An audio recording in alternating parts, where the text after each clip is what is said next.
जय हिंद साथी। क्या आप जानते हैं इस देश की सबसे बड़ी जाति कौन सी है? नहीं जानते होंगे, या जानते होंगे तो शायद कभी ध्यान नहीं दिया होगा। इस देश की सबसे बड़ी जाति है नौजवानों की जाति, छात्रों की जाति। इस देश की 68% आबादी।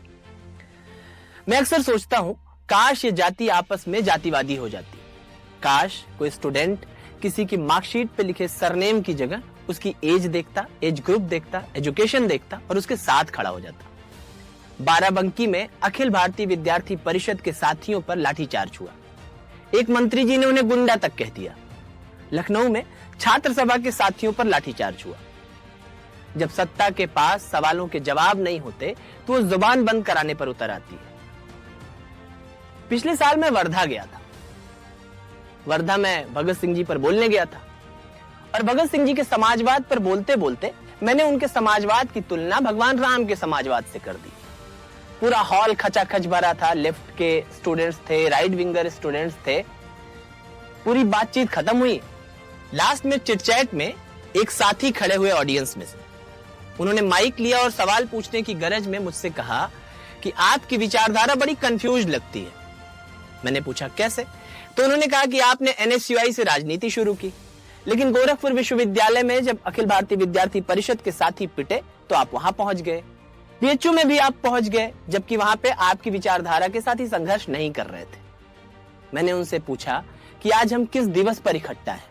क्या हम भगत सिंह को मनाने के लिए इकट्ठा हैं? भगत सिंह क्या सोचते थे? किसी पीड़ित प्रताड़ित के पक्ष में खड़े होने से पहले या किसी पिटते हुए स्टूडेंट के पक्ष में खड़े होने से पहले क्या मैं उसके शर्ट की कलर देखूं या उसके झंडे का रंग देखूं कि किस रंग का झंडा उसके हाथ में? पूरा हॉल मेरे समर्थन में गूंज पड़ा।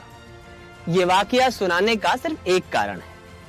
अगर आप किसी छात्र के सीने पर पड़ती हुई लाठियों के बीच सिर्फ इसलिए चुप हो जाते हैं कि वो आपकी जाति का नहीं है, आपके संगठन का नहीं है, आपके दल का नहीं है, या आपके मुद्दे उसके मुद्दे मिलते नहीं है, तो आप ठीक नहीं कर रहे हैं। आप हिंदुस्तानी इंकलाबी व्यवस्था के खिलाफ हैं। आप भगत सिंह के सपने का हिंदुस्तान नहीं बना रहे हैं।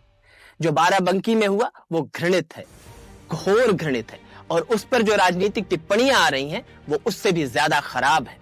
किसी जमाने में दिनकर जी ने लिखा था, जा कहो पुण्य दिन नहीं बढ़ा शासन में, या रही सुलगती याद प्रजा के मन में, तामस बढ़ता यदि गया धकेल प्रभा को, निर्बंध पंथ यदि नहीं मिला प्रतिभा को, रिपु नहीं यही अन्याय हमें मारेगा, अपने घर में फिर से स्वदेश हारेगा।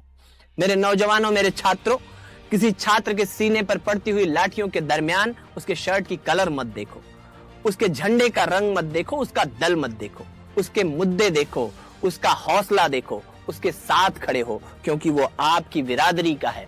आपकी आवाज उठे सड़कों पे तो इंकलाब की आवाज उठे, आपके मुद्दे उठें, आपके सवाल उठें तो शिक्षा और रोजगार के हक में, अधिकार में उठें।